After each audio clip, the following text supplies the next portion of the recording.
Internacional Mulheres em Rio Digital. Nosso evento está sendo gravado e posteriormente subirá na plataforma do YouTube para quem estiver seguindo o Mulheres em Rio lá no YouTube. Então já se inscrevam lá no canal, né? Acompanhem Mulheres em Rio em todas as plataformas, a gente está em todos os canais, até no TikTok, para quem quiser se arriscar, fazer um TikTok lá no Mulheres. E estamos no LinkedIn, no YouTube, no Twitter, Instagram, enfim. A gente vai dominar o mundo aí, as mulheres querem mostrar e empoderar cada vez mais outras mulheres. Então, sejam muito bem-vindas. Eu vou passar a palavra para a Veronique, que hoje é dia dela fazer a abertura, né? E a gente aqui trabalha numa dupla aqui incrível. Sejam muito bem-vindas, muito obrigada. Boa noite. Boa noite, pessoal.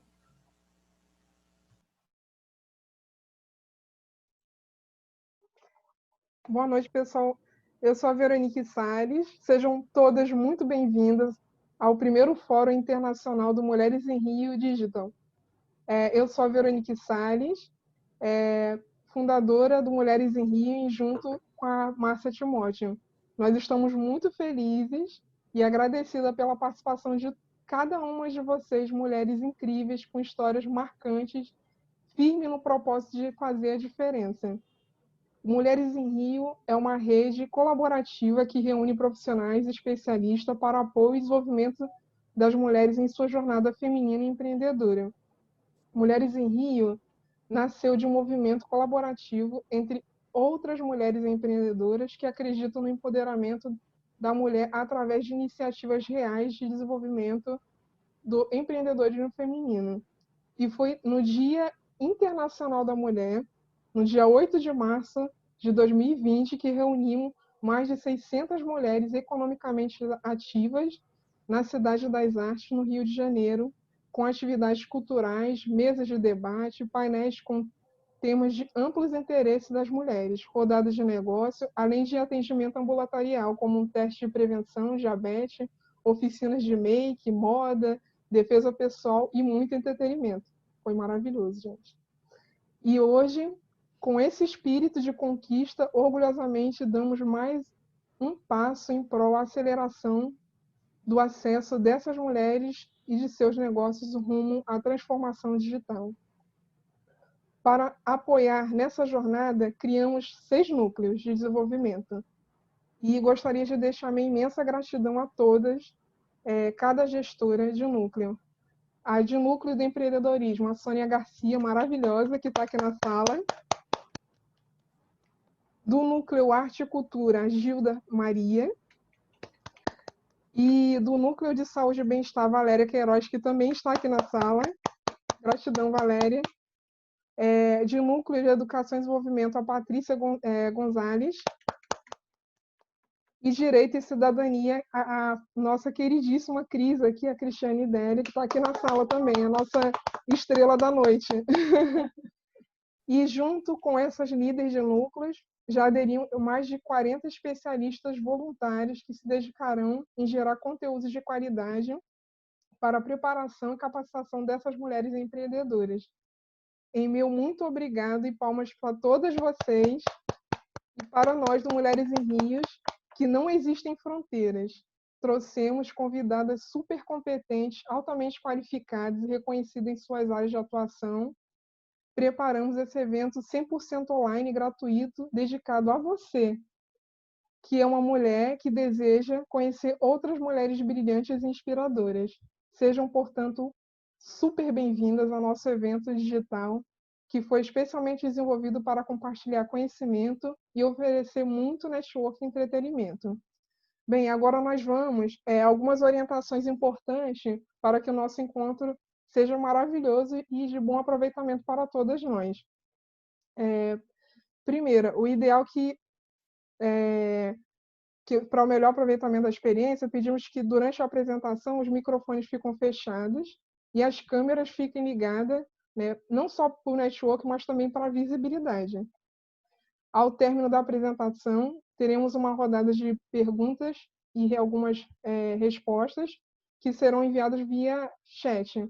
né? Vocês podem enviar, no caso, as perguntas aí pelo chat. Portanto, algumas perguntas do chat serão direcionadas à palestrante entrevistada e pedimos que informe o nome, a cidade, a empresa e a sua pergunta. Enviaremos para o nosso canal, como a Márcia falou, esse vídeo gravado. E hoje, a nossa anfitriã é a Cristiane Délia, que é a gestora de núcleo de Direito e Cidadania, e eu passo a palavra à Cris e desejamos um excelente evento a todas. Vou botar ela, né? Ela mesmo que adianta. Cris, está sem microfone, Cris. Já estou aqui. Bom, agora foi. Não vou me demorar muito, o que eu tenho que falar aqui para vocês é muito breve. Em primeiro lugar, eu quero agradecer a Márcia e a Veronique.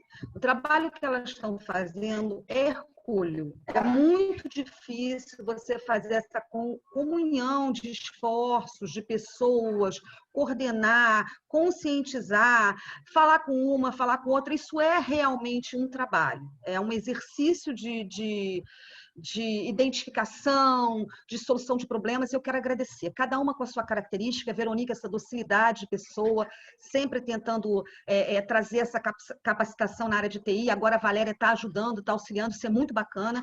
E a Márcia tem uma liderança que eu acho muito bacana, que é muito clara. A Márcia é uma líder precisa. Qual é a liderança dela? Seja feliz, seja você. Traga o que você precisa para que você se desenvolva nessa atividade de uma maneira feliz. Porque não adianta nada a gente estar aqui se não for dessa maneira. E, já passando por cima da minha própria identificação, todo mundo aqui já sabe que eu tenho advogada, quem quiser que eu sou advogada, que eu tenho as minhas qualificações, quem quiser saber mais de mim, eu quero falar agora do meu núcleo. Eu quero agradecer aqui as meninas que fazem parte do meu núcleo. Ana Paula Terra, Betina Bruno Santanastácio, Andréa Cunha, Cris Guerra, Juliana Siqueira, Roberta Faria e Veronique e Márcia, que estão conosco aí. Eu quero agradecer muito essas mulheres do direito e que, pelo direito e pela cidadania, aceitaram o meu convite para escrever, para estarem aqui e para nos ajudarem. E sem mais delongas, eu vou passar a palavra para essa mulher que eu admiro demais. Por que eu admiro a Patrícia, gente? Porque eu sempre quis fazer o que ela está fazendo, só que a gente vai mudando os nossos destinos. Eu também trabalho com direito de família, etc. E ser professora, gente, essa mulher, ela dá aula na Emerge. Ela dá aula para quem vai se formar para ser julgador. Eu acho que isso já qualifica imensamente. Trazer essas pessoas ao conhecimento de áreas que são muito, muito importantes para que nós tenhamos o bom direito e a justiça. A área de família é uma área essencial, tudo vai reverberar nessa área.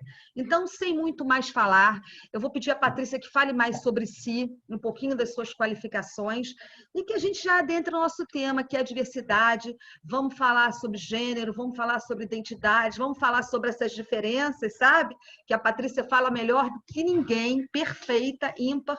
E eu não posso tomar o lugar dela, eu tenho que esperar ouvirmos essa sumidade, essa mulher maravilhosa que assumiu esse encargo novo no Tribunal de Justiça Desportivo, na área do futebol de salão, vestida a caráter, de terno e gravata. Os homens ficaram em choque. Ai, que bom que as mulheres não sabiam o que dizer, gaguejaram. Ela fez o discurso totalmente tradicional. Eu vim atrás com um discurso emocional e a gente está fazendo uma dupla incrível ali. Paty, a palavra é sua. Conta pra gente o que a gente precisa saber para nos relacionarmos melhor, para trazermos as diferenças, abraçarmos as diferenças e sermos empreendedoras, amigas da diversidade. O que a gente precisa saber? Me conta.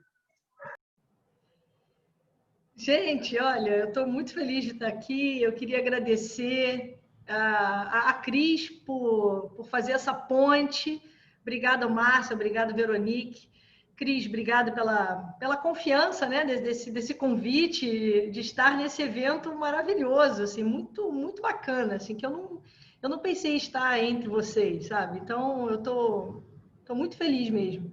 Aí a minha mãe está aqui presente, a minha esposa está sempre aqui comigo, graças a Deus. E, enfim, muito obrigada pela presença de vocês todos. Poxa, o que eu puder falar para vocês, olha só, vamos tentar, né? E é um tema muito, muito bacana, porque a vida inteira eu trabalhei, até inconscientemente, com a inclusão. A vida inteira. Primeiro com a minha inclusão, porque eu sempre fui uma menina muito ativa e muito competitiva. Isso era da minha característica. E tive a ajuda da minha família, da minha mãe, do meu avô, da minha avó, dos meus tios e etc., que nunca criaram limites para mim nesse sentido, sabe? Então, aonde eu podia estar descalço, de short e de qualquer jeito, eu queria mostrar que eu podia fazer. Então, era uma única menina no meio de uma garotada que vocês não fazem ideia da quantidade de meninos e eu a única menina ali no meio. Normalmente, uma mãe ficaria assustada, ó, cuidado, minha filha e tal. Pelo contrário, minha mãe falava, não, você vai lá sim, vai brincar sim, e nunca, pelo contrário, muito pelo contrário. Então, eu tinha uma competição, se os meninos faziam, eu também podia fazer, e eu queria ir além. E eu me lembro de uma brincadeira, que hoje, olha só a inconsciência da gente, né? A brincadeira de quem subia mais alto na árvore.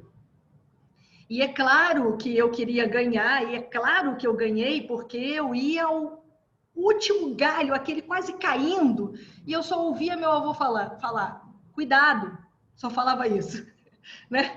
Se cair, a gente leva para o hospital, deixa ela. Então, assim, essa liberdade me cunhou, tá? Essa liberdade me cunhou.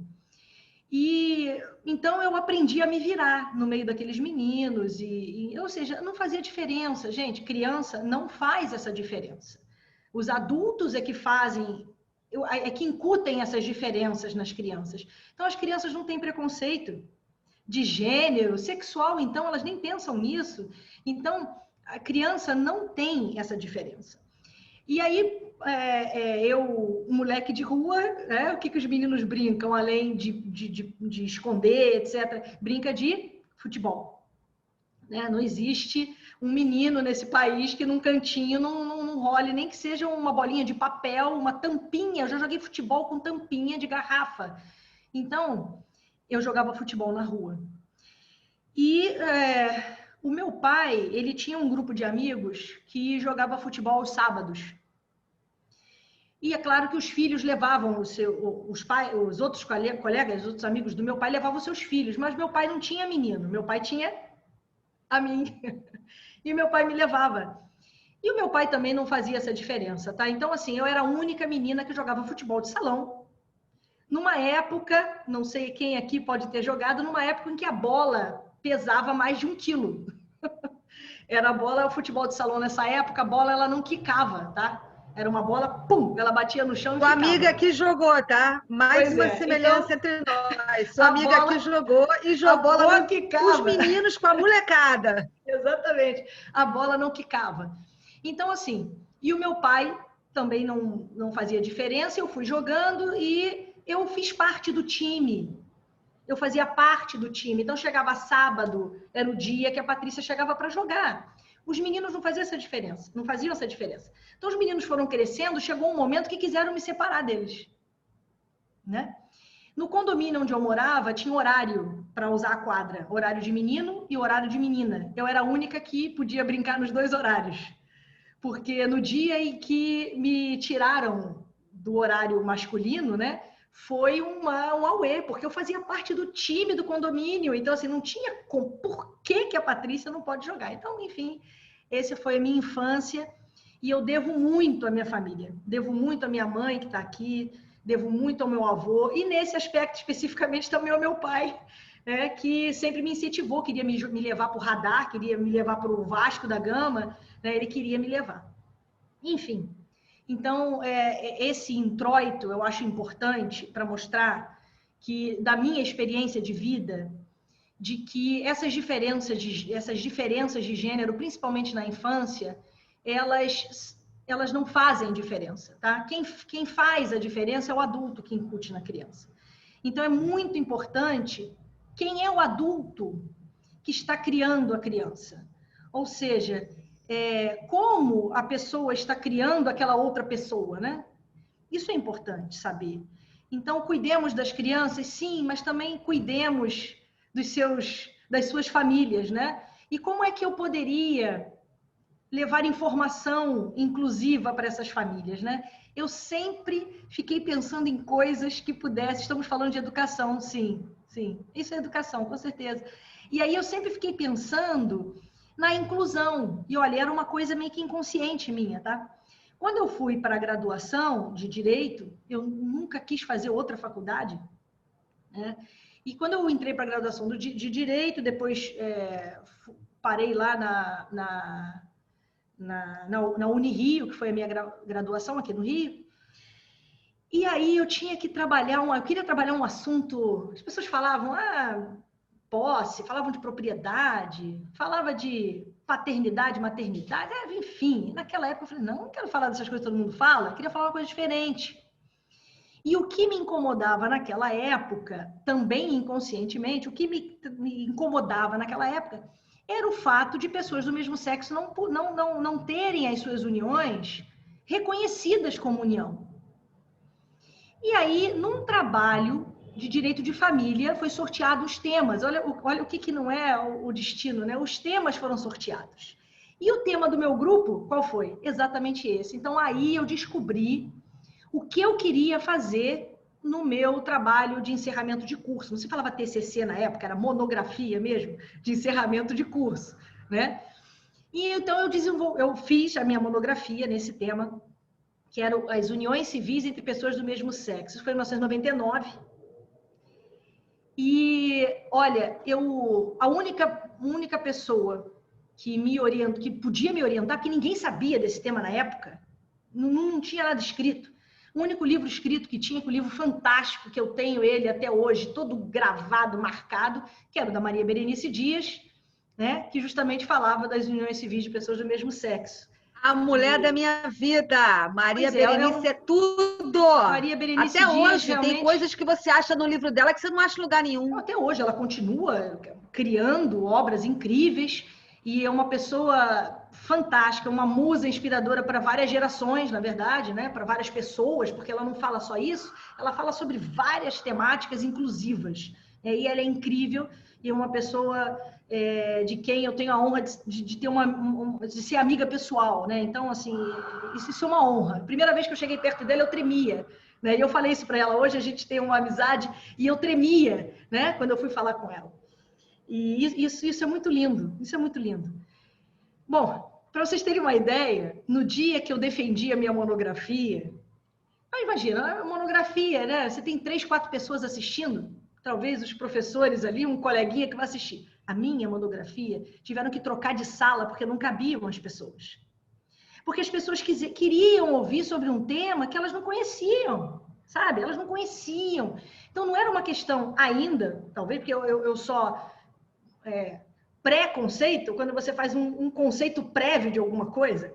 Mas para você fazer um conceito, eu acredito que você tem que conhecer primeiro. Você tem que conhecer para você conseguir fazer um conceito. Então, ou seja, para você vencer o pré-conceito, você tem que chegar ao conceito. E é o que eu estava fazendo naquele... Eu tinha 20 e poucos anos, né? E ali os professores da minha universidade, os professores estavam ali me ouvindo, né? Eram doutores, mestres, advogados renomados, juízes. Imagina, eu estava falando para aquele público. E falei, defendi ali o que eu tinha que defender. Não me fizeram perguntas, porque eles não tinham perguntas a fazer. Gente, eu estou falando do ano 2000, ali 99, 2000, já nem me lembro mais se é 99, 2000, acho que foi 2000. Já perdi a conta. Mas, enfim, deixa para lá, essa coisa de conta não é muito bom. Começa a não ser muito legal. Mas, enfim. Então, esse foi o momento, né? Ali é o momento que eu comecei a perceber o quão simples era a matéria. E o quão complexas são as pessoas dentro das suas barreiras culturais, dentro das suas barreiras, seja lá quais forem que as pessoas trazem, né? Das suas dificuldades, o quão complexas são as pessoas, porque a temática não era complexa. E eu comecei a ver aquilo com tanta facilidade que eu falei, não, meu Deus, não é possível. Vamos buscar um outro tema aí, porque... né? E isso abriu portas para mim, tá? Essa minha militância acabou abrindo portas, acabou que eu fui chamada pela Maria Berenice Dias, para fazer parte do grupo dela, tá? E foi o grupo inaugural, foi a primeira comissão de direito homoafetivo da OAB de todo o Brasil. Foi a comissão aqui da OAB do Rio de Janeiro.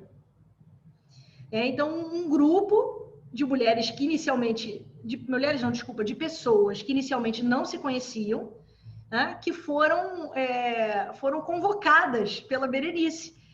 Acho que, sei lá, em algum momento ela leu alguma coisa que eu tenho escrito, enfim, foi um evento que eu fui e ali nos conhecemos e ela acabou fazendo esse grupo.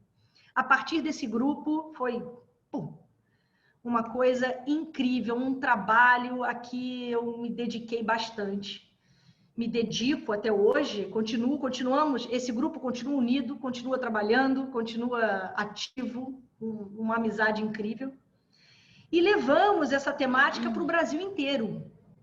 Nós saímos do Rio de Janeiro e fomos nos congressos, e fomos fazer palestras nas cidades, aonde você não imagina que poderia ter público para te ouvir. E aí eu fui convidada para fazer a palestra que eu remonto ainda hoje, a palestra mais difícil da minha vida, que foi a palestra que eu fiz para crianças de ensino fundamental, tá? Podia ter uma ou outra além disso, mas o público era esse, que foi numa comunidade do alemão. E aí eu fui, um grupo também, e foi quando eu conheci o João Neri, que é o primeiro transhomem do Brasil, né, que se tornou grande amigo também, fizemos vários eventos juntos depois. Mas essa talvez tenha sido a palestra, ou talvez não seja uma palestra, enfim, mais difícil da minha vida, porque as perguntas que as crianças me faziam, olha, eram incríveis. As perguntas me fizeram rever muitas coisas, e muito cuidado, eu tive que ter um cuidado especial para colocar as palavras, para colocar os exemplos, eu tinha que usar exemplos, né, que elas pudessem entender do que eu estava falando. Gente, eu estava falando, sabe do quê? De transexualidade. Eu estava explicando para aquelas crianças o que era uma pessoa trans, o que era uma pessoa homossexual, quais eram as diferenças, olha aonde me colocaram. Foi uma experiência incrível, tá? Pessoas maravilhosas, e eu acho que eu contribuí bastante para aquelas crianças. A única preocupação que eu saí dali era o seguinte: e os pais dessas crianças, né? Eu acho que eu gostaria que esses pais também estivessem lá para poderem ouvir, talvez dentro das suas dificuldades ainda, mas a sementinha já tinha sido, sabe, plantada, né? E assim seguiu o meu doutorado. Antes eu me inscrevi para um mestrado que era direito. Eu falava, Patrícia, o mestrado de direito do trabalho, eu gostaria que eu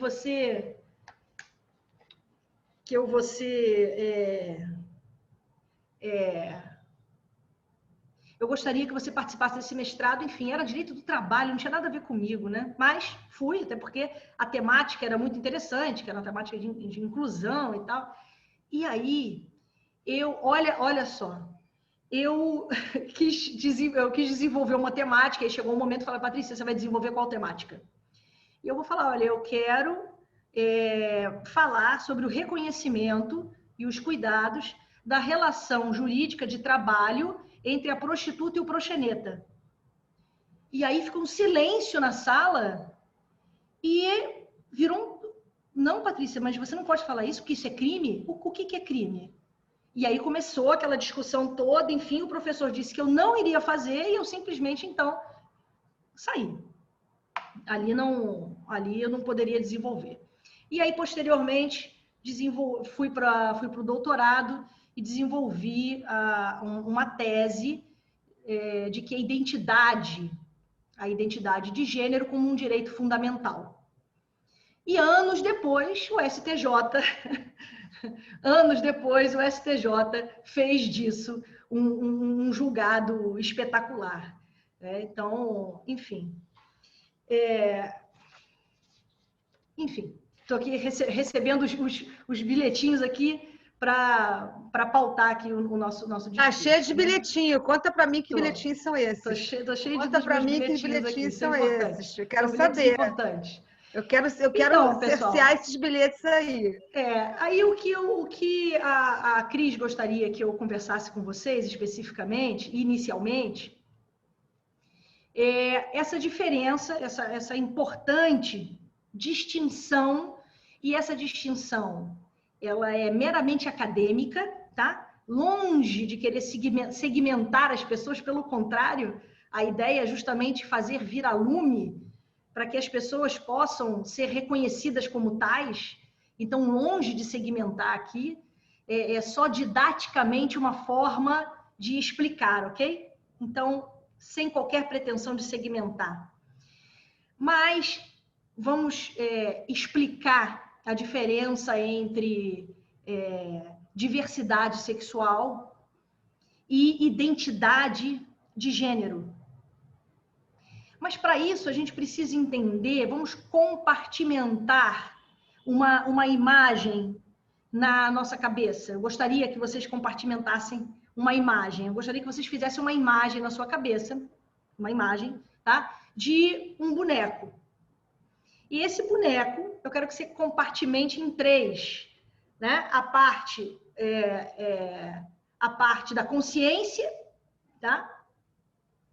Que é aqui a parte da cabeça, da identidade da pessoa. A parte do coração, que está ligada ao sentimento, ao afeto. Tá? E a parte do sexo biológico.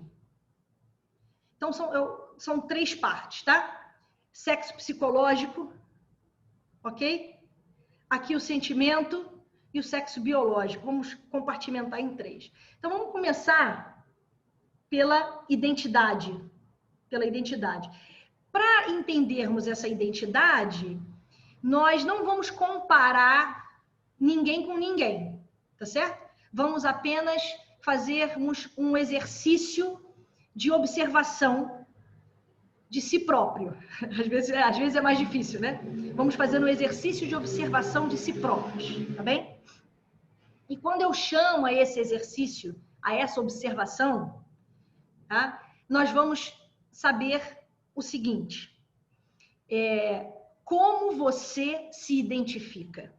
Enquanto do gênero masculino ou do gênero feminino? Muitos de nós nos identificamos com apenas um gênero. Eu me identifico com o gênero feminino. Outras pessoas se identificam com o gênero masculino. Agora, existem pessoas que não fazem identificação com o gênero feminino ou masculino. É um gênero neutro.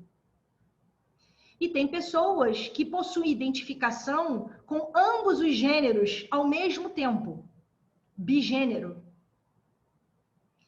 Mas nesse momento agora, para nós não aprofundarmos essas letrinhas, porque todos nós já ouvimos falar as letrinhas, né? À medida que o conhecimento, à medida que a luz vai aumentando, as letrinhas vão aumentando. E isso faz parte de um trabalho que todos nós estamos fazendo aqui agora. Nós vamos aumentando as letrinhas. Antes, bem antigamente, né? A gente falava GLS, né? Todo mundo lembra, GLS, né? Depois LGBT, LGBTI, LGBTT, enfim. Sabe quantas letras hoje chegam a ter catalogadas? 52. Então, nós temos uma sopa de letrinhas e o GLS hoje não cabe nessa tela. Isso por causa de um trabalho que nós estamos fazendo aqui hoje juntas, tá? Eu explicando e vocês querendo saber. Isso é importante também, tá? Então, a identidade de gênero tem a ver com a autopercepção da sua identidade, enquanto uma pessoa pertencente ao universo masculino ou ao universo feminino. Pelo que eu vejo aqui na minha frente, me parece que todas vocês estão inseridas numa identidade de gênero feminina. Ok? Muito bem. Veja só, para que eu tenha essa identidade de gênero feminina, você vai concordar comigo que se eu desligar minha câmera agora, se não tivesse a minha foto ali, seria indiferente para você se quem está falando aqui tem uma aparência feminina ou masculina.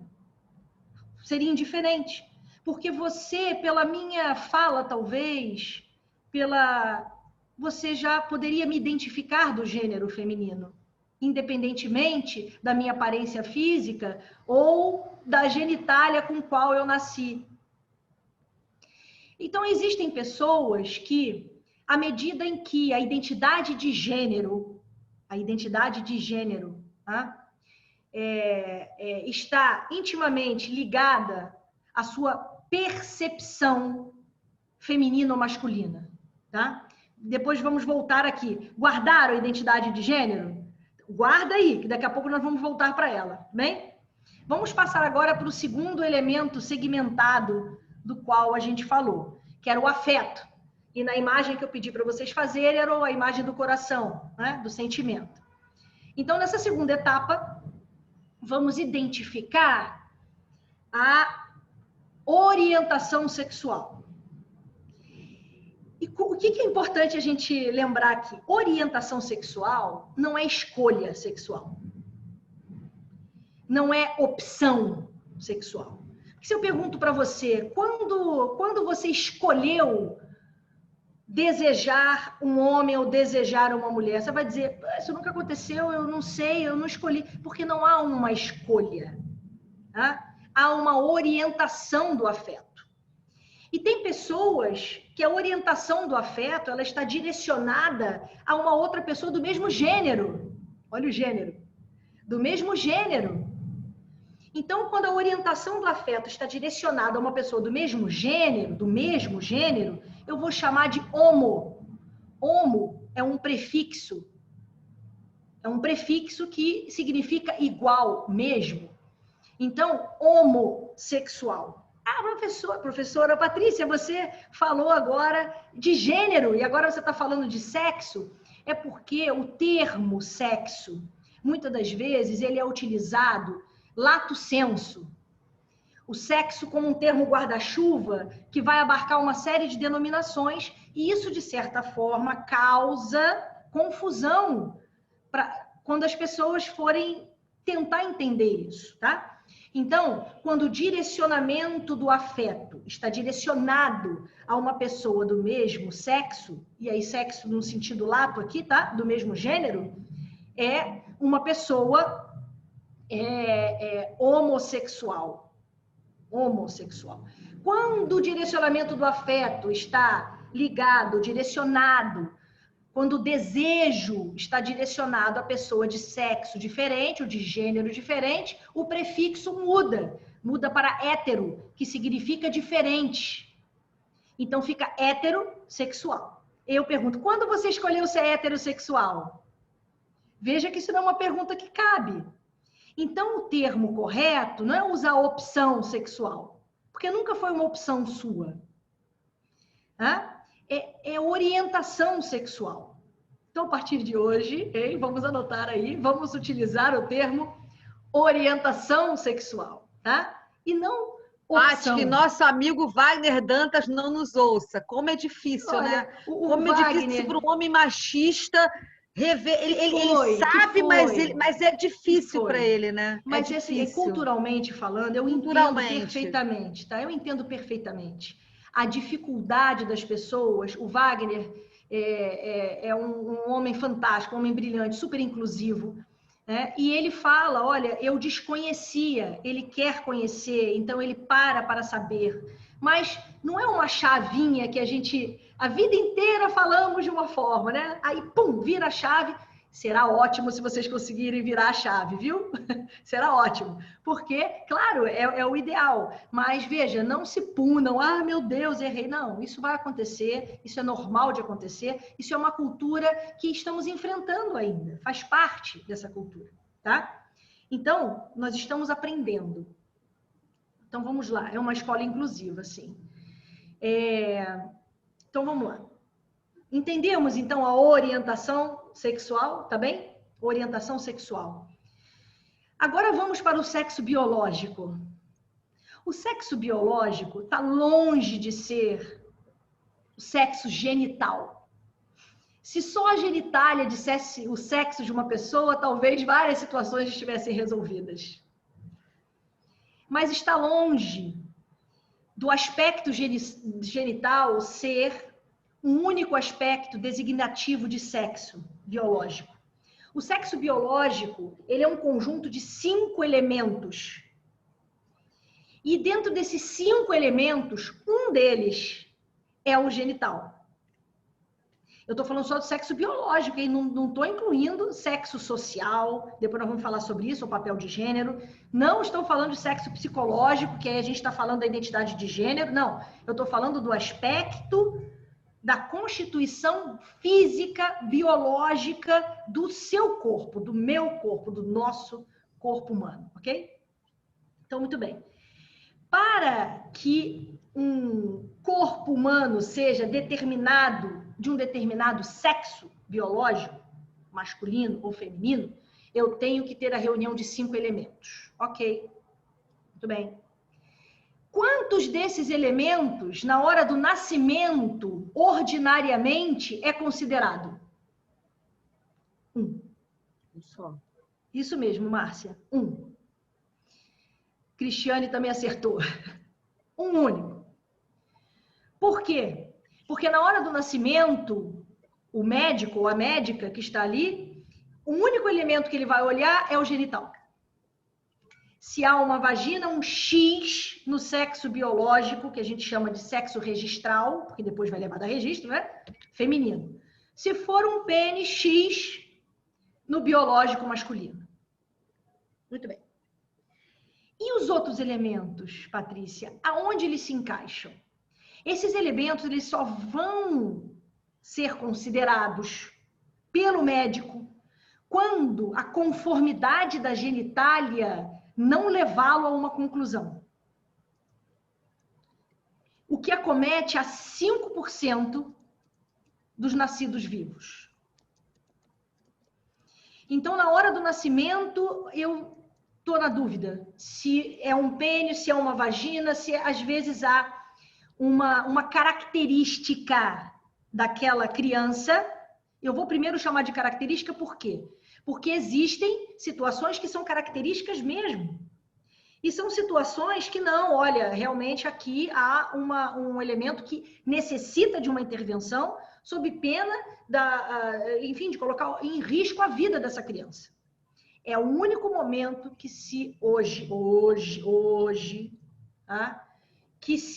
é permitido fazer uma intervenção cirúrgica na genitália de um recém-nascido. É o fato daquela situação, daquela característica, vir a trazer prejuízo à vida daquela criança. Se puder esperar mais, vai esperar. Tem que ser algo urgente, imediato, ok? Gente, sabe o que acontecia? Os pais escolhiam o sexo do filho. Digamos, o médico, a criança nasceu e falou, olha, eu não tenho como saber agora, vou ter que fazer outros exames, porque tem um pênis, mas também tem uma vagina. Isso acontece. E aí os pais escolhiam, não tira o pênis, então deixa a vagina, porque eu já tenho um filho. Eu já tenho um menino, então agora a gente quer uma menina. Vocês acreditam? É. Então, vocês visualizem o prejuízo que isso pode trazer depois, tá certo? Do que eu estou falando agora? Olha, estou falando de sexo biológico, perfeito? Sexo biológico. Feminino, masculino. Quando não dá para fazer a percepção pela genitália, que é o que se aparenta, aí eu vou fazer outros exames, tá bem? Mas, inicialmente, quando eu não consigo perceber, eu estou diante de uma intersexualidade. É o intersex. Antigamente, era comum falar hermafrodita. Tá? O I, que é o LGBTI, que você já deve ter ouvido falar ou visto em algum lugar. O que é esse I? Meu Deus, de onde surgiu esse I? O I são as pessoas intersex. Tá? E essas pessoas, olha que interessante, são aspectos do corpo humano. E muitas das vezes a genitália não quer dizer nada, né? A genitália não quer dizer nada. Por quê? A questão dessa conformidade pode ser percebida muito depois. No que eu quero dizer? Na puberdade, vou dar um exemplo.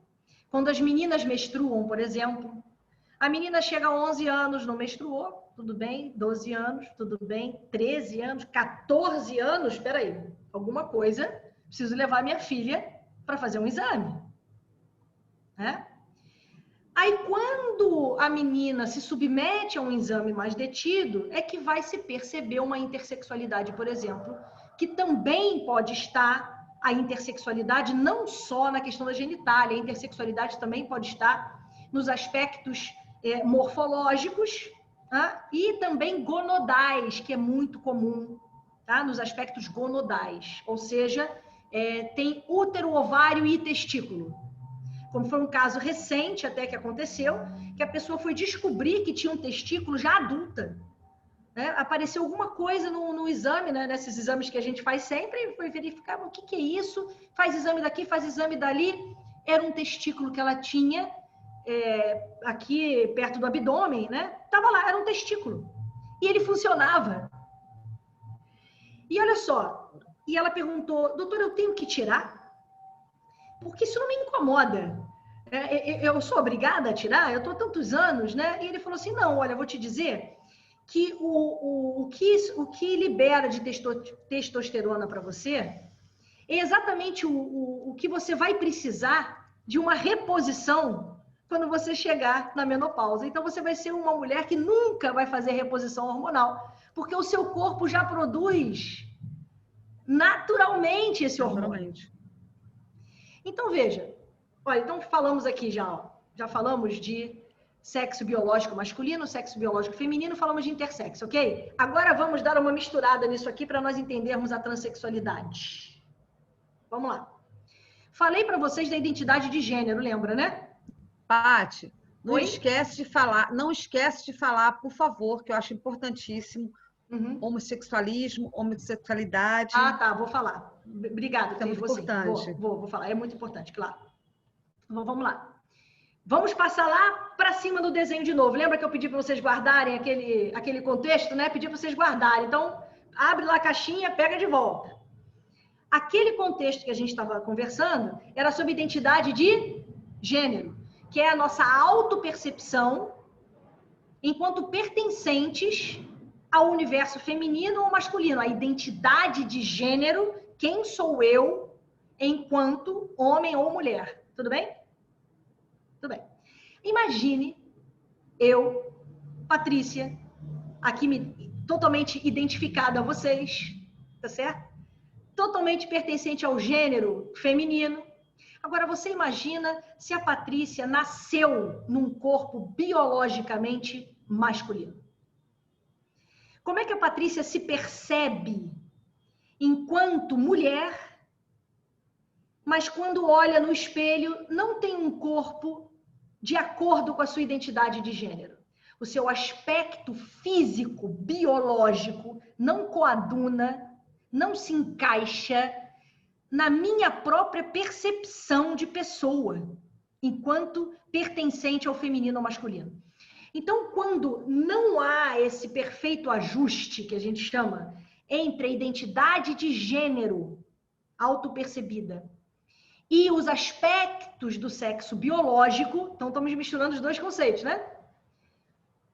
Quando não há essa perfeita interseção, esse perfeito encaixe, nós chamamos de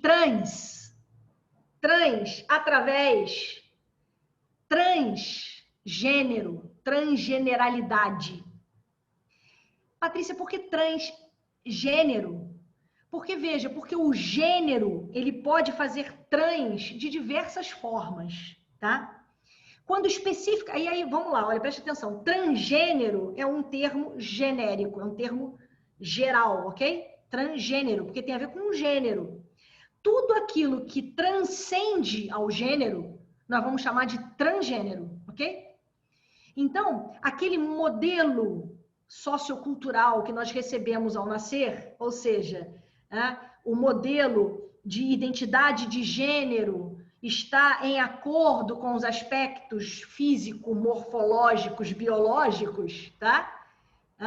Quando esses aspectos estão em acordo, chama-se cisgênero, C-I-S, cisgênero.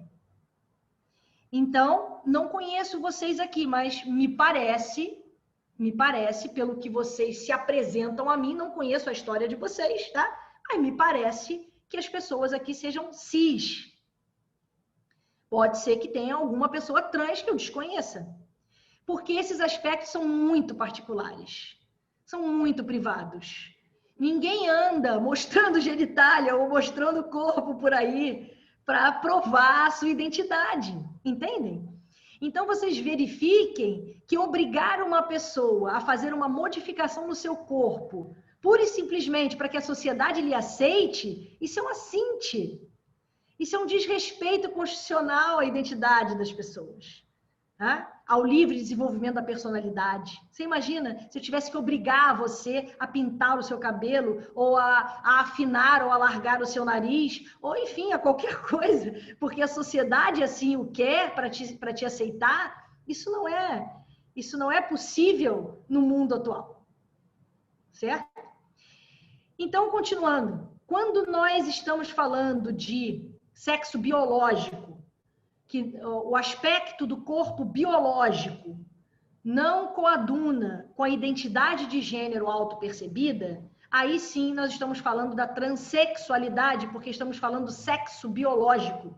O sexo biológico não encaixa com a identidade de gênero, tá? Professora, todas as pessoas transexuais fazem cirurgia? Não.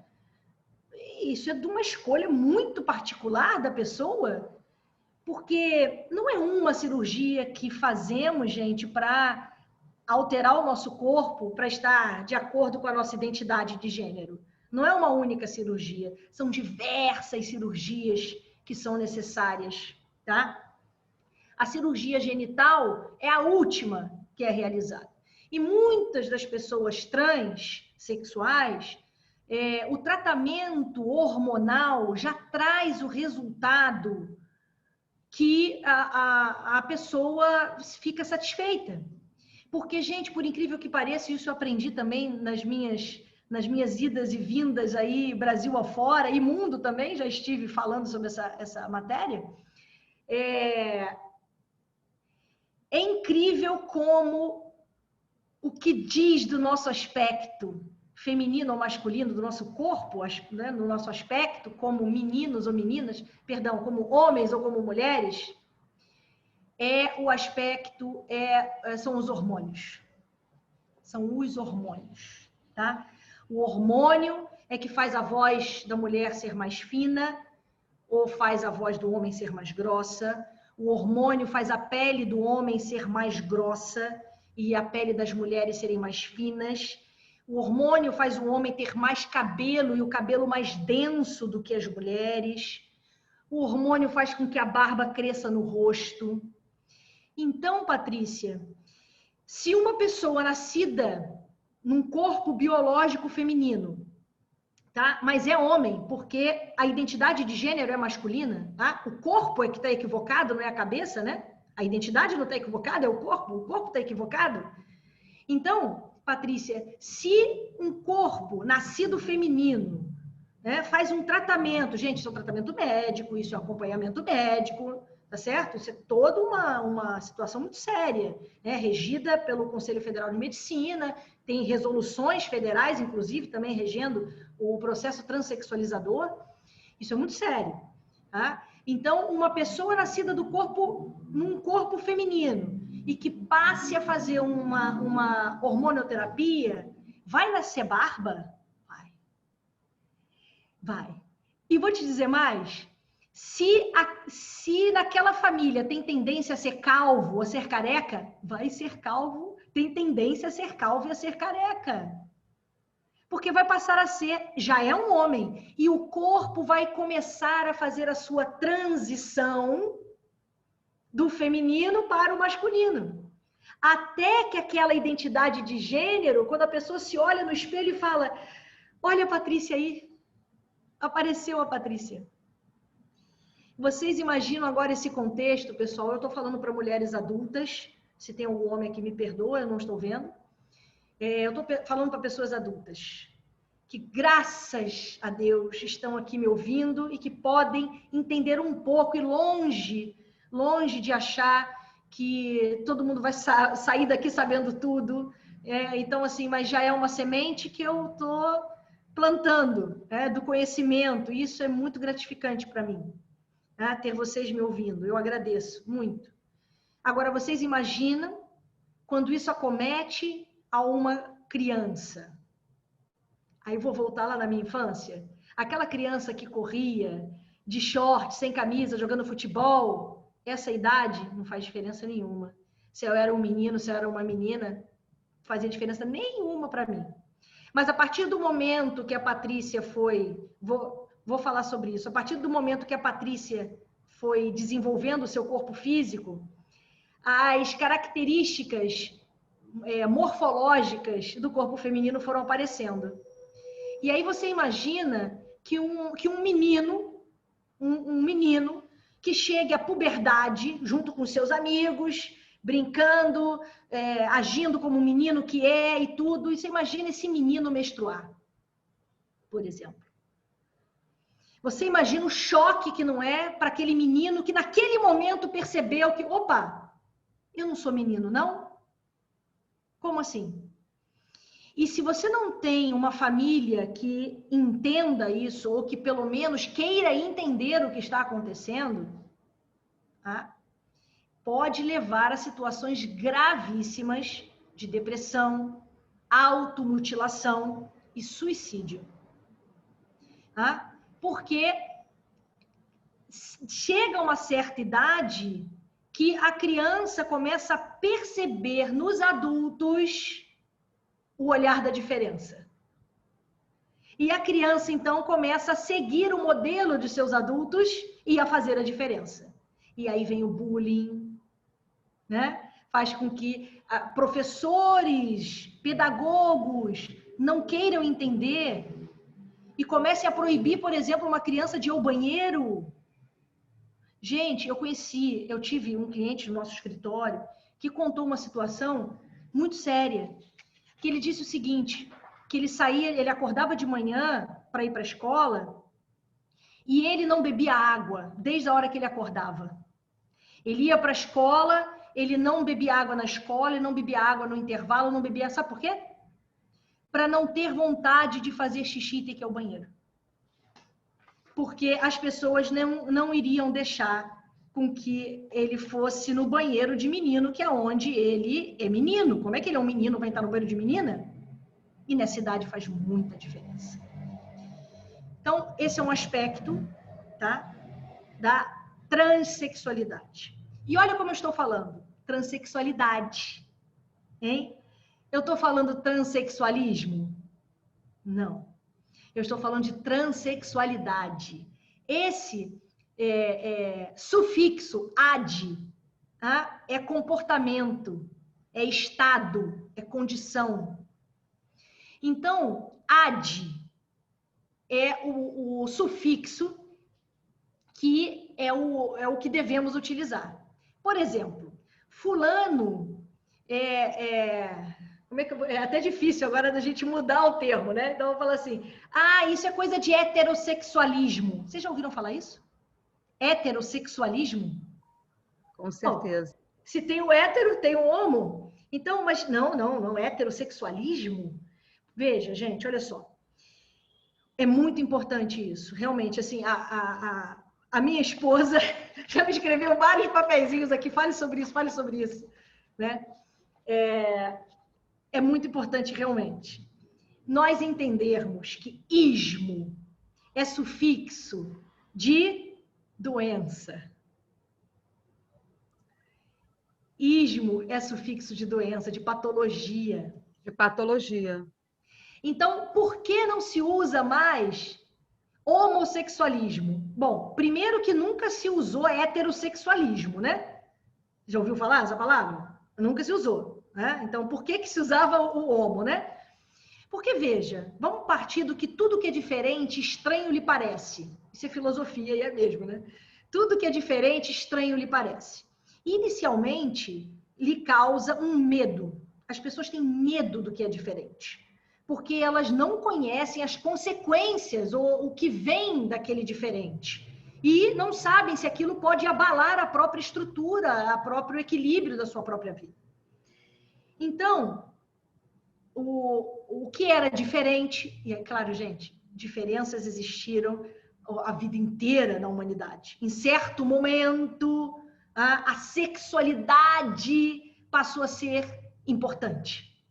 E nesse momento fizeram uma regra de sexualidade. E a regra era a heterossexualidade, tá? E aí não vou entrar aqui nesse meandro, depois a gente pode até fazer um encontro específico para falarmos sobre essas questões, mas especificamente agora falando, desde maio, 19 de maio de 1990,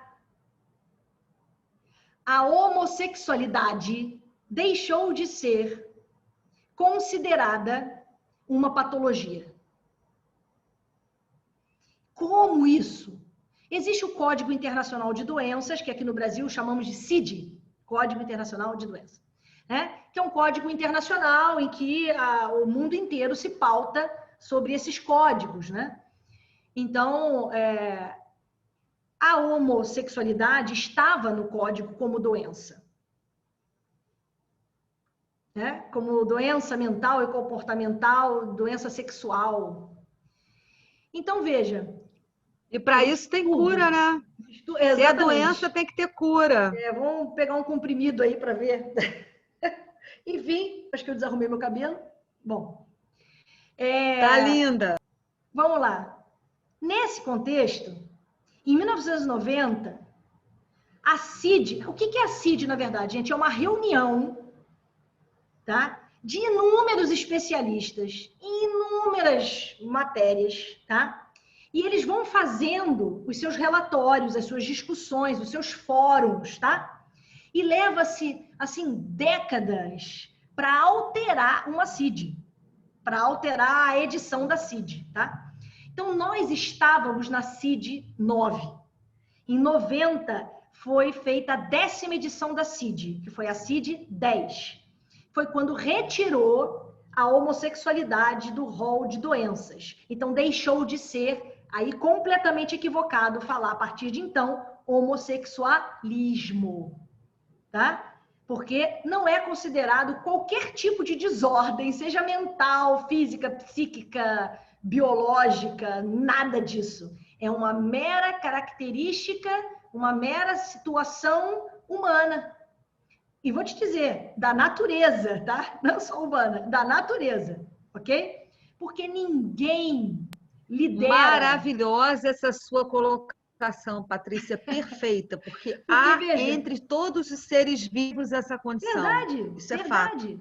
fato. Ninguém lidera, gente, o sentimento. Seria tão bom se nós pudéssemos dizer a quem nós vamos nos apaixonar. Imagina, desde a nossa juventude, eu quero me apaixonar por aquela pessoa, clica no botão, a pessoa passa a se apaixonar também por você, tudo certo.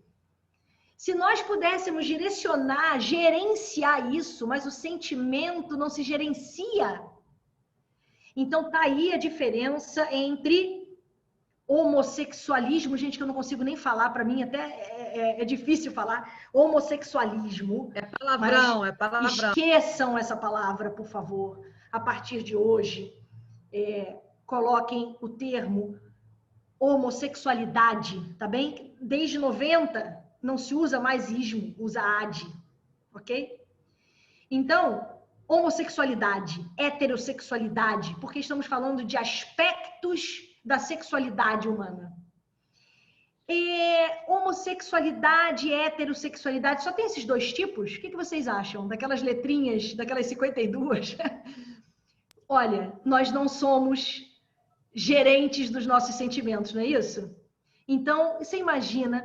Acho que uma das grandes qualidades humanas são as suas características. que diferencia um ser humano do outro. Essa é a principal beleza. E nessa matiz imensa da diversidade humana, existe uma imensa matiz de diversidade sexual, tá? Então, nessas matizes de orientação sexual, existem os bissexuais. Ou seja, o sentimento é indiferente. Gente, não quer dizer, vou me apaixonar por duas pessoas, é uma pessoa... enfim, não é nada disso. É porque o sentimento, o desejo sexual, o sentimento, o afeto, não faz essa distinção. Olha, a pessoa já se apaixonou por homem, por mulher, pode voltar a se apaixonar por outro homem, a pessoa não faz diferença. O sentimento, não é a pessoa que faz, né? O sentimento dela não faz essa diferença. O coração dela não faz essa diferença. Existem pessoas que são assexuais, que não têm desejo e nem um afeto sexual por ninguém. Por esse tipo de afeto, né? Não estou falando de afeto de mãe, de pai, não é isso. Estou falando de afeto de parceiro ou de parceira, né? De sexual mesmo, de desejo. Tem pessoas que não têm o desejo. E tudo bem, é uma característica delas, tá? Existem pessoas que são pansexuais. Pansexuais. Tem um P aí, ó. Vocês não conheciam. A pessoa pansexual, ela não faz diferença não só entre homem e mulher. Ela não faz diferença, inclusive, quanto ao gênero. Se é uma pessoa travesti, se é uma pessoa transexual, se é uma pessoa queer, posso até falar depois sobre queer. Enfim, não faz diferença nenhuma. É uma abertura, uma liberdade. Esse coração realmente é livre. São os pães. Gente, então assim, aqui eu estou falando só algumas, né? Não tem nem como falar sobre... eu estou falando... Todos esses que eu estou falando, eu estou na listinha da orientação sexual. Então vamos lá, vamos segmentar agora. Ó, segmentar só na cabeça, tá, gente? Tá? Porque uma coisa tem a ver com a outra porque nós somos uma pessoa só. Ao mesmo tempo que eu sou mulher, ao mesmo tempo que eu sou homossexual, ao mesmo tempo, né? Tudo faz parte de uma característica de uma pessoa só. Então, veja, só para segmentar para nós entendermos, ok? Orientação sexual, orientação do sentimento. Aí naquele bonequinho que eu pedi para vocês desenharem, a gente está lá no coração. Orientação do sentimento, tá certo? Do desejo. Nesse grupo orientação sexual tem heterossexual, tem homossexual, tem bissexual, assexual, pansexual, né? Vários outros. Pode botar até fetiche aqui no meio. Bom, vamos passar para o outro lado agora. Vamos para identidade de gênero. Agora, identidade de gênero. Identidade de gênero. Pessoa cisgênero. Pessoa transexual. Pessoa travesti. Pessoa drag queen. Também é gênero. Também é aspecto de gênero. Drag queen. Tá? Tem as pessoas que são bigênero. E é muito comum hoje, nós nos depararmos com uma juventude muito inclusiva, né? E muito interessante, porque é uma juventude que é muito comum você olhar e falar, é menino ou menina? Porque tem grupos de adolescentes que fazem questão de ser neutros. Ao mesmo tempo que o bigênero, ele mostra aspectos de ambos os gêneros, né? Tem pessoas que são neutras. Gênero neutro. Tem pessoas que o gênero é fluido. Tô fazendo uma bagunça. Sexta-feira, essa hora da noite, olha a bagunça que eu tô botando na cabeça de vocês. Tem as pessoas cujo gênero... Bagunça boa, Paty. Sabe por que essa bagunça é boa? Sabe por que essa bagunça é boa, amiga? Eu vou te falar por quê. Vou falar só uma colocação aqui, vou te interromper. Não deveria, mas eu não consigo me conter. Sabe por quê? porque a maioria das mulheres ou tem filho, ou tem sobrinha, ou tem alguém que precise dessa sua fala. Não adianta a gente olhar só para o nosso mundinho, não, porque ainda está para nascer quem vai nos fazer precisar dessa sua fala. Eu queria dizer isso. Olha, é muito bom poder auxiliar, né, na expansão do conhecimento. Isso é muito bom. Então, assim, que eu estava falando, tem pessoas que são fluidas. Fluidas. Gênero fluido. Gênero fluido é que uma hora tem um aspecto de um gênero, outra hora tem um aspecto do outro, outra hora vai para o meio, outra hora... Gente, são muitas. A diversidade é a nossa principal característica. Olha essa tela. Olha para a tela. Olha a Veronique, olha a Patrícia, olha a Márcia, a Cristiane, a Ana Paula, a Cris, olha a Sônia, olha a Juliana, olha a Betina, olha a Vera, olha a Valéria, olha a Tânia, olha a Rosângela, a Andréia, a Wanda, a outra Patrícia, que eu só vejo a foto, e várias outras pessoas que estão aqui. Olha como está colorido.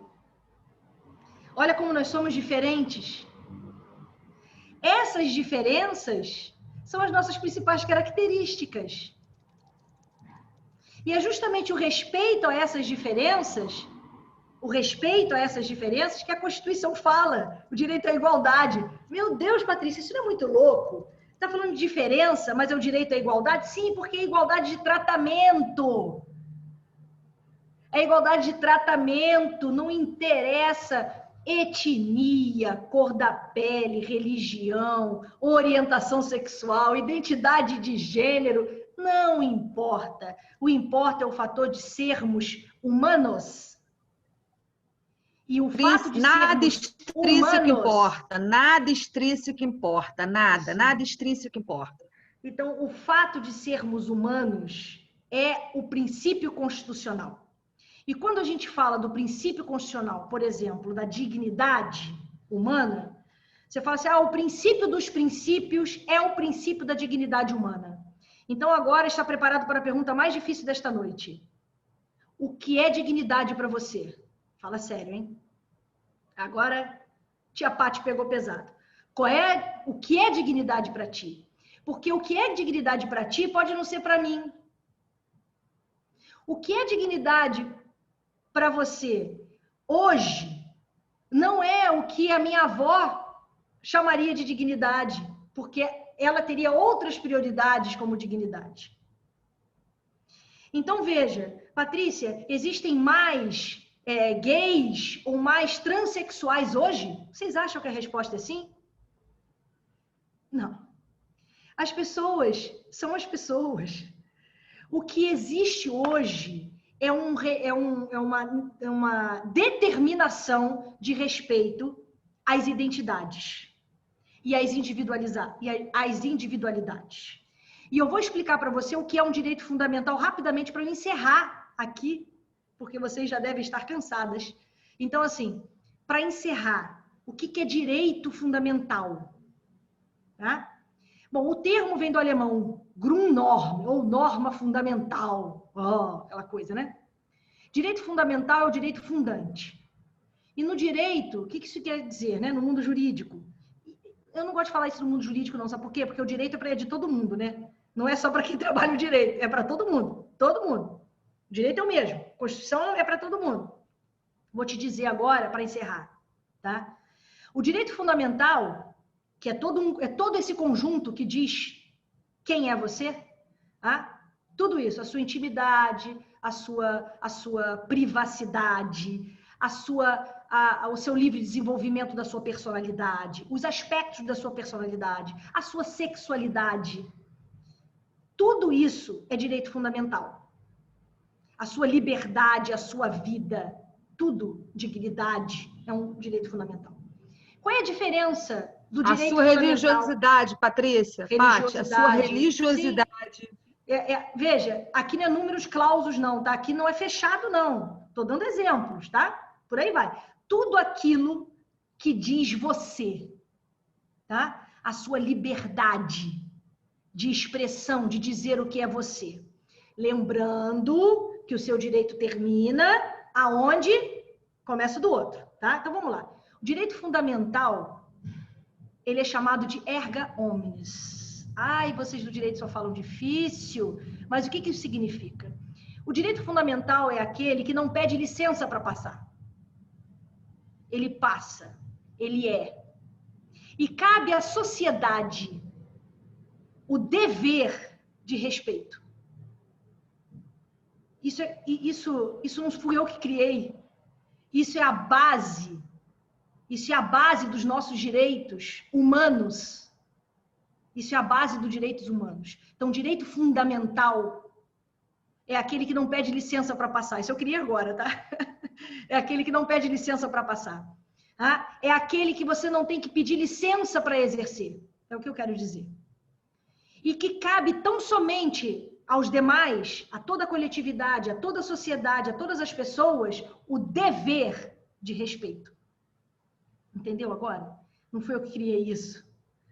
Então agora você entende que todos esses aspectos não tem discussão. Não, eu não tenho que pedir para você me respeitar. Enquanto homossexual, enquanto mulher, enquanto seja lá o que for, enquanto espírita, enquanto católica, enquanto umbandista, candomblessista, eu não peço direito de passagem. Eu passo e as pessoas têm o dever de me respeitar, de te respeitar. Tá? Eu espero ter contribuído. Eu não sei se era isso que vocês queriam ouvir, mas é isso. Muito obrigada por vocês estarem aqui. Olha só que legal. Muito obrigada, viu? Um beijinho para vocês. Quero agradecer a minha esposa, Maria Elizabeth Lamosa, que está aqui, que é uma companheira, uma mulher espetacular, que Deus me deu o privilégio de estar casada, que também foi uma conquista, né? Foi uma conquista de direitos, né? De estarmos efetivamente casadas hoje, e já de muitos anos.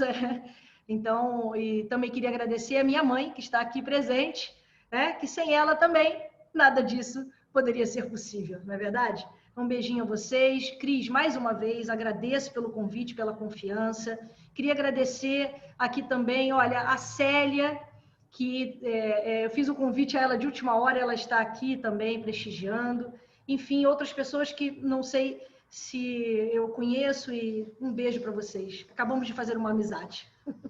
Pati, que coisa mais linda, Pati. Olha, eu estou tão emocionada, eu vou dizer uma coisa para vocês. É muito complexo, porque as coisas acontecem quando elas têm que acontecer. Eu acabei de receber a notícia aqui que a Ruth Ginsburg morreu, a juíza americana, que é o ícone do feminismo. E isso me emocionou muito, porque, assim, é uma mulher maravilhosa, uma negra, que conseguiu, na corte americana, por que eu considero assim, né? Porque, assim, ela tem traços, né, da negritude nela.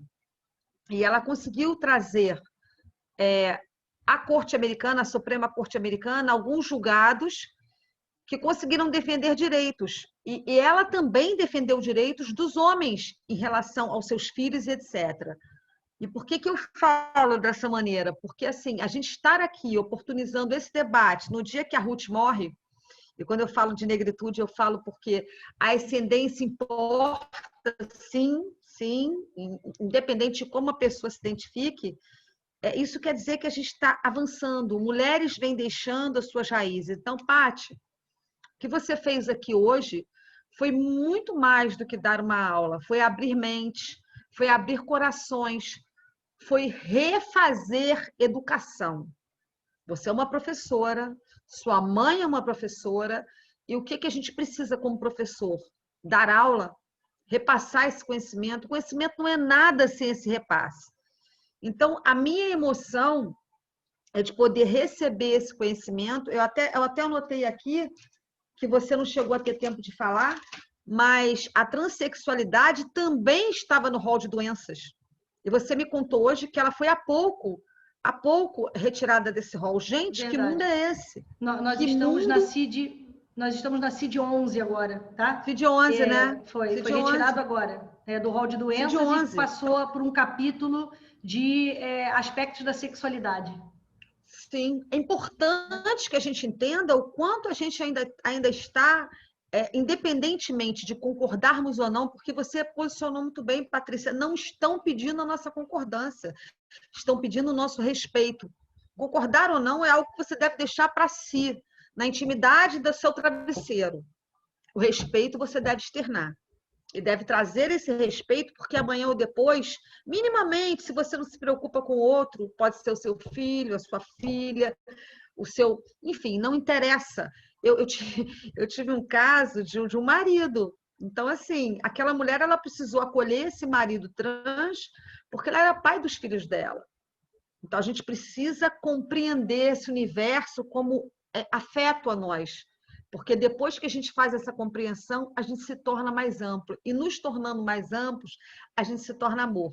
É só isso que a gente precisa. De amor, direitos humanos. Eu quero que você leia meu artigo, viu, Patrícia? O primeiro artigo que eu escrevi para o Núcleo é exatamente isso. Vamos falar de empreendedorismo? Então, vamos falar de direito humano. Porque todo aquele que é humano tem direitos. E é seu cliente em potencial. Então, você precisa conhecê-lo.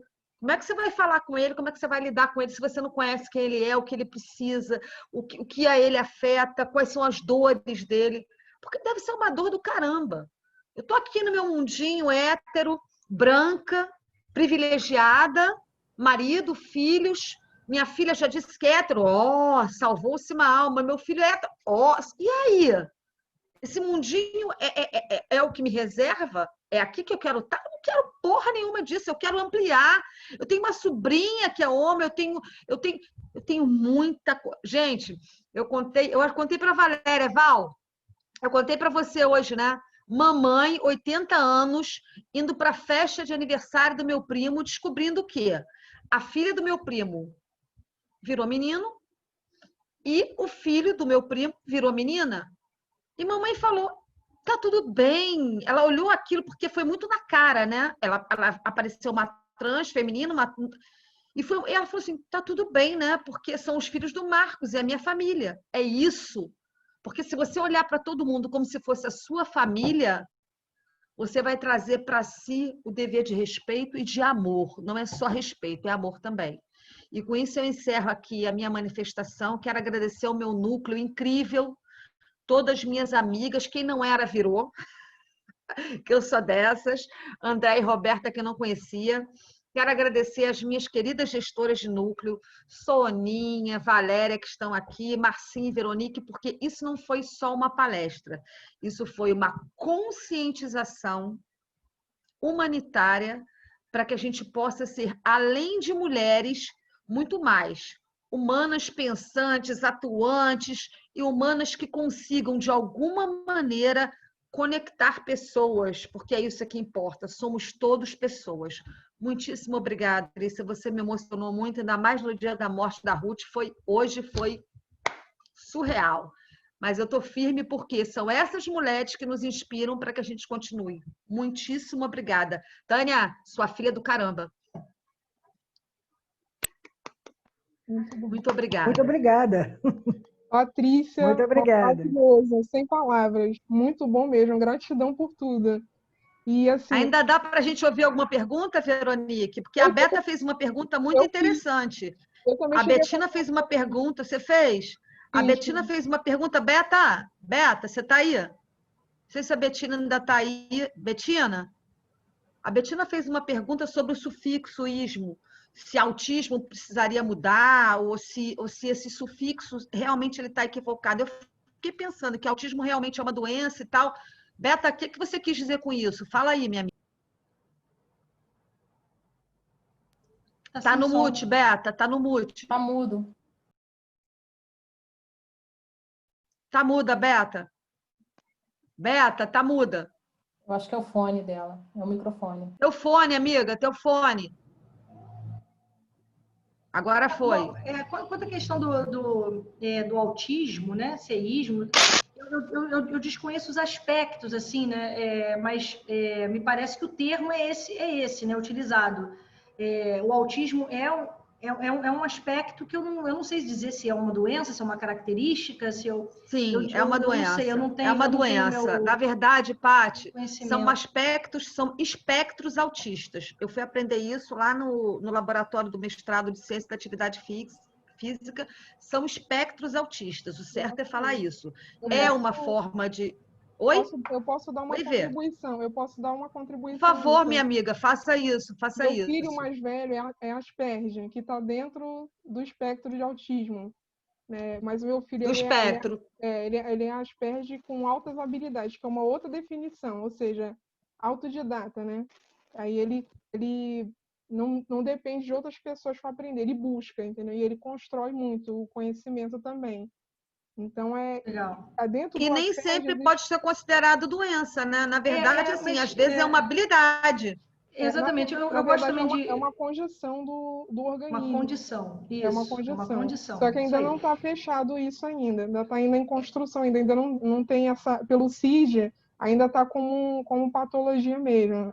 É importante dizer também que nem tudo que está no CID, a gente fala que é Código Internacional de Doença, mas é uma condição da saúde também, né? Porque, por exemplo, a gravidez é uma condição da saúde e não é doença, e tem uma CID, né, para a gravidez. Então, a gente fala Código Internacional de Doença, mas são aspectos hoje que não são só de doença, e sim aspectos da saúde, né? Tanto que, por exemplo, a questão da transexualidade foi mantida dentro do Código Internacional, mas saiu do aspecto de doença e foi para o aspecto de saúde.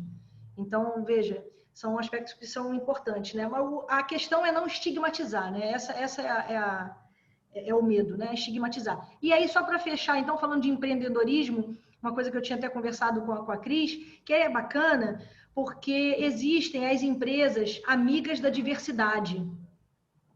E vocês, mulheres empreendedoras, isso é importante. É como se fosse quase que um selo, né? Um selo de qualidade, ou seja, de um selo... É uma qualidade daquela empresa. Ou é um selo de inclusão, Paty, um selo de inclusão. Porque faz com que seja inclusivo. E eu conheço muitas pessoas que têm preferência por utilizar produtos e serviços de empresas inclusivas, de empresas amigas da diversidade.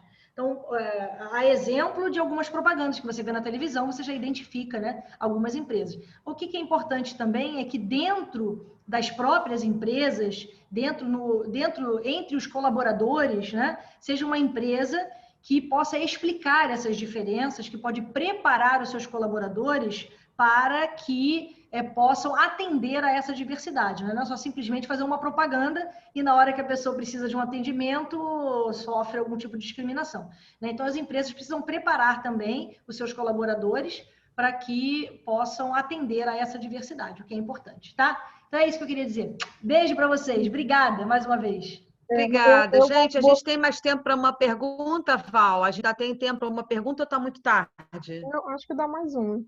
Dá mais uma. Então, Valéria, você quer fazer a tua pergunta para a Patrícia, viva voz? Faz esse favor para mim, achei oportuníssima. Até porque eu li hoje que os japoneses, né, e etc., já estão aí convivendo com as bonecas, né, a inteligência artificial, e usando as bonecas para sua sexualidade, já se identificam como na sexualidade com bonecas exclusivamente. Então, sim. Tem muita coisa envolvida. Faz tua pergunta, sobre isso? Val. Na verdade, não foi uma pergunta, foi só uma colocação. Sim. Ele sempre chega depois, né? Da inovação, claro. Ele vem regular primeiro o conceito para depois regular, né? Há muitos anos atrás. E no caso da inteligência artificial, vocês já vão, muito em breve, estar lidando com inteligência artificial. O grande problema são esses vieses cognitivos que a gente está transportando para a inteligência artificial. Então, como é que vai ser a relação do direito individual com uma inteligência artificial já totalmente enviesada? Todos os nossos vieses, né, de racismo, eles estão sendo colocados dentro... Exatamente, até porque quem alimenta... Quem alimenta somos nós somos os nutridores, quem alimenta, filhas da mãe. Né? Exatamente. Então, por isso que as garantias e os direitos individuais, a gente nunca pode abrir mão deles. Sabe? A gente tem que lutar o tempo todo e não podemos dar espaço para nenhum discurso de ódio, Não podemos dar espaço para nenhum tipo de limitação das nossas individualidades. Porque essas nossas individualidades de hoje, nossos direitos de hoje, vai pautar a sociedade de daqui a pouco. Né? A gente fala de amanhã, é daqui a pouco. Né? O 5G, que é a internet das coisas, que é onde a gente vai ver mais palatável, digamos assim, a inteligência artificial, que a gente já convive com a inteligência artificial o tempo todo, né? Mas a inteligência artificial de você falar, responder e essa super interatividade já está aí. Tá? Então, é muito bem colocado o que você falou, né, sobre a questão da inteligência artificial. Existem, sim, meandros da sexualidade não direcionado a pessoas, e sim objetos. Tá? Existem grupos, tá? Grupos como grupo social, né? Existem grupos que se encontram, grupos que têm uma identidade de gostos sexuais, né? Que se encontram porque são vidrados sexualmente falando em objetos. Então, eu vi um programa muitos anos atrás justamente sobre isso. Então, eram pessoas que o prazer sexual, por exemplo, era em amassar essas bolinhas de aniversário. Esse barulho e esse amassar, né, trazia prazer sexual à pessoa. Então, assim, gente, não é a gente que comanda. Né? Não é a gente que comanda. Então, o aspecto... Não, exemplo, agora, Paty, eu queria te falar uma coisa. Eu assisti também um filme... tem uma série chamada Black Mirror, não sei se vocês conhecem, né? Uma série fantástica, né? Que passa na Netflix. E existiu uma moça transhumana, não sei se vocês chegaram a ver esse episódio, transhumana, que na verdade ela queria transcender e passar a ser virtual. E que no final das contas, não vou contar não. Aí depois vocês olham o que aconteceu, tá? São aspectos da modernidade. Tem uma série da HBO também muito boa, que eu acho que é Years and Years, que tem exatamente essa questão de você transcender. Sim. E uma série que eu recomendo... Valéria, foi essa série aí. Foi essa. Tantas que eu já vi. Foi exatamente. Years and Years. Perfeito. Obrigada. E tem uma série que eu recomendo muito, que ainda está passando no HBO, que eu tô vendo, que é a Lovecraft Country. Lovecraft Country é uma série de monstros, né? Mas não é uma série de monstros. É uma série da realidade da discriminação social, da discriminação das drag queens. E tem um episódio que é maravilhoso, que fala justamente dessa metamorfose. E como as pessoas se encontram, né? E reconhecem a sua sexualidade reprimida quando elas se transformam. Então ela passa nesse processo de metamorfose. Da mesma forma que os negros e as mulheres brancas. É uma série que eu super recomendo, porque é uma série que ela usa uma fantasia de monstros para falar dos nossos próprios monstros. Perfeito, Val. Muito legal. Paty, sabe o que eu estava hoje? Eu estava refletindo, quer dizer, uma reflexão muito, muito tímida ainda. Eu estava vendo a questão dos japoneses, né? Como eles usam as bonecas, né? Bonecas robôs para sexualidade. E aí, cara, a gente vem falar de mulher novamente, né? A mulher sempre se dá mal. Ou seja, as bonecas robôs estão sendo consideradas interessantes por quê? Porque elas fazem sexo, porque elas cozinham e porque elas depois podem ser desligadas e ficarem caladas. Cara, é muito surreal. Até na evolução, na loucura da criatura, eles continuam sendo machistas, querendo botar a gente para fazer sexo, calar a boca e cozinhar. É muito louco. A gente precisa fazer uma outra live a respeito deste troço, porque vou te contar, né?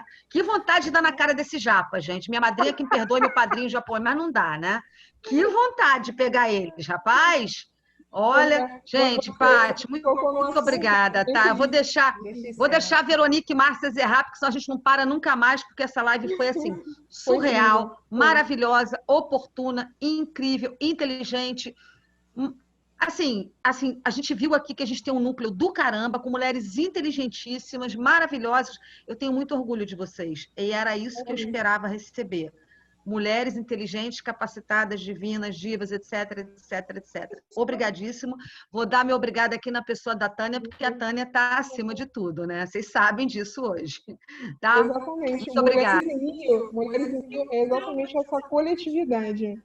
A gente não tem gênero aqui. Não tem, apesar de ser mulher, nós somos mulheres, mas na verdade é integrar todas as qualidades de nós mulheres para trazer esse lado humano, que é o essencial, como a Paty falou, né, dessa lei, que é a lei principal, né, esse direito principal. Exatamente, é trazer o lado humano. O lado humano é o que importa, independente do sexo, do gênero, da vontade, e etc, e etc, etc. Muito obrigada, Paty, maravilhoso.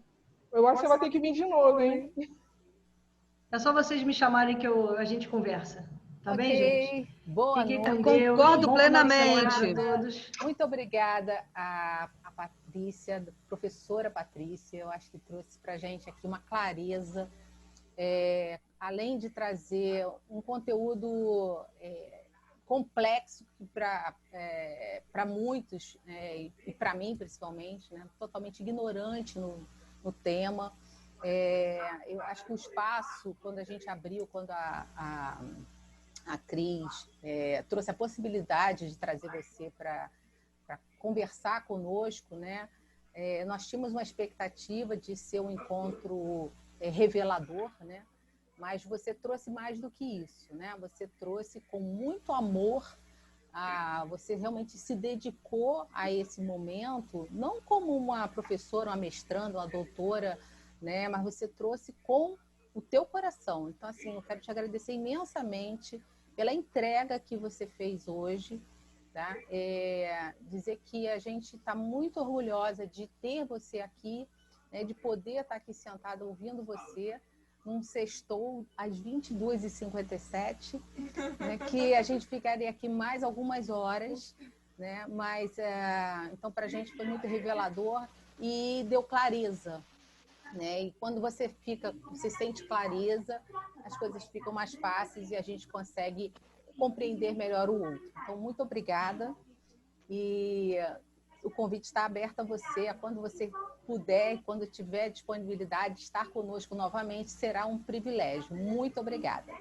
Eu queria aproveitar também e convidar a todas que estão aqui hoje para a nossa próxima palestra, que vai ser o nosso 4º dia de encontro, no dia 21, às 21h15. O tema será Empreender e Construir Pontes. Nós vamos ter aqui a Ângela Costa. Ela é presidente da Associação Comercial do Rio de Janeiro e ela foi a primeira mulher a ocupar essa cadeira em 211 anos de existência da instituição. Ela preside o Sindicato das Indústrias de Artefato de Papel, Papelão e Cortiça no estado do Rio de Janeiro, né? É um setor que ela já está há 40 anos. Então, como empreendedora também, preside a Paperbox e hoje é vice-presidente da Firjan. Então, a gente conta com a presença de todas vocês. Vocês já estão com o ingresso ele é válido para todas as sessões, inclusive a próxima. Agradecemos a todas pelo prestígio de estar aqui conosco e de coração participando e fazendo perguntas, e é isso que a gente quer, dar voz, dar conhecimento, dar clareza e espaço para que todas possam crescer pessoalmente, profissionalmente na sua jornada. Muito obrigada, boa noite e um bom final de semana para todos. Obrigada a você, Márcia. Obrigada a você, Veronique. Muito obrigada. Obrigada, Paty. Beijo. Maravilhoso.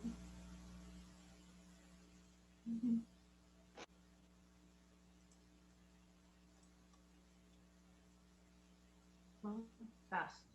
Maravilhoso.